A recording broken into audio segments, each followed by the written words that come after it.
What happened is he claimed that he had chemicals injected into his eyes by his captors. In 1994, 13-year-old Nicholas Barclay vanished without a trace from his hometown in San Antonio, Texas. As the years passed, hope for his safe return dwindled until in 1997, his family received a miraculous call from authorities in Spain. Nicholas was found and his family eagerly arranged for his return. It seemed almost too good to be true, and it was. When the boy arrived in Texas, something was off about him. He had a noticeable French accent and his eye color had changed from blue to brown. He claimed his captors had chemically altered his eye color and forced him to speak different languages to hide his true identity. But what led to his disappearance? When Nicholas first vanished from his home, no immediate alarm bells rang. He was a troubled boy with a history of criminal behavior and running away. Just before his disappearance, there were even plans to send him to a juvenile detention center. His parents figured that he had run away to avoid the consequences of his actions. But as days, weeks, and even months went by without a sign of life from Nicholas, it became clear that something was very wrong. The Barclays were struggling to believe that they'd ever see their son again. You know you're not gonna find him alive, but you just want to find what happened to him. 3 years after the disappearance, across the ocean, a 16-year-old teenager showed up in a small Spanish village. He refused to speak or reveal his identity. The local authorities searched through missing persons registries until they found a match. The teenager was confirmed to be Nicholas Barclay. And she says, "Are you sitting down? You're not going to believe this."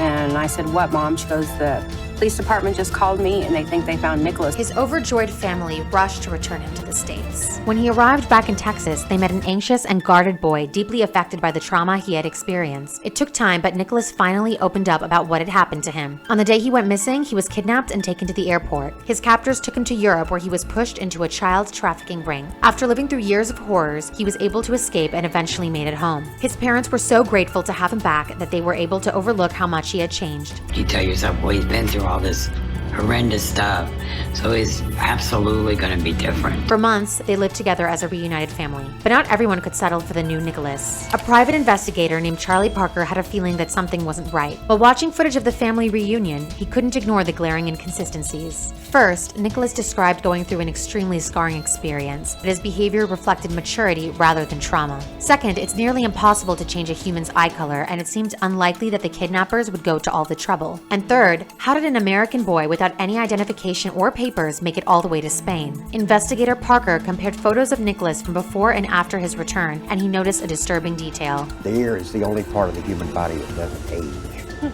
And I knew if I could compare the ears, I could know what I had here. After Parker's findings, the court ordered Nicholas to submit DNA samples for the investigation. That was how the dark truth was uncovered. I knew instantly I had an imposter. The person living with the Barclays was identified as Frederic Bourdin, a 23-year-old man from France, who was an identity theft mastermind wanted by international authorities. By that point in time, he had already assumed over 500 identities of missing children, moved in with their unsuspecting families, and lived off their kindness. His ability to transform his appearance earned him the name the Chameleon. When confronted with the evidence, Frederic confessed to his deception. Under examination, he explained to police how he had pulled the ruse off. Frederic was staying at a youth home in Spain where he was posing as a homeless child. When a welfare worker demanded to get his fingerprints, Frederic knew that his criminal record would give his true identity away. So he started calling offices in America asking about missing children. When he heard about Nicholas Barclay, Frederic saw an opportunity. He managed to get his hands on a photo of Nicholas and then set about transforming himself to look like the missing teenager.